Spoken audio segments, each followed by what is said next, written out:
ভারতের বিপক্ষে ম্যাচে বাংলাদেশের সবচেয়ে দুর্বলতার কারণ ব্যাটারদের অফ ফর্ম। বাংলাদেশের ব্যাটসম্যানরা এই মুহূর্তে টি-20-তে যে স্ট্রাইক রেটে ব্যাট করছে তা ইন্ডিয়া কিংবা অস্ট্রেলিয়ার মতো দলের থেকে অনেক পিছিয়ে। এবারে টি-20 বিশ্বকাপে লিটন দাস এখন পর্যন্ত বাংলাদেশের হয়ে 4টি ম্যাচ খেলেছে। 4টি ম্যাচের একটিতেও তিনি 100-এর উপরে স্ট্রাইক রেটে ব্যাট করতে পারেন।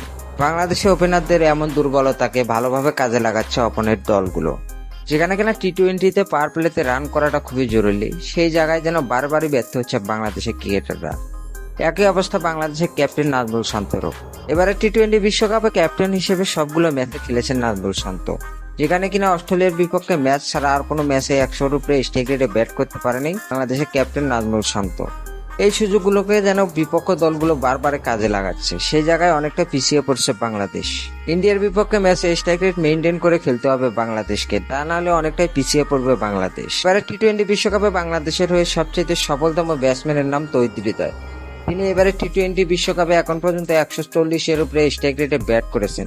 তার এই শেষের দিকে ঝড়ো ইনিংসগুলো বাংলাদেশের জন্য অনেকটাই কাজে দিয়েছে। তাই বাংলাদেশি ব্যাটসম্যানদের স্ট্রাইক রেটে সহজ সমাধান হতে পারে তৌহিদ হৃদয়ের এই ইনিংসগুলো। এই ইনিংসগুলো দেখলেই তারা বুঝতে পারবে কিভাবে টি-20-তে ব্যাট করতে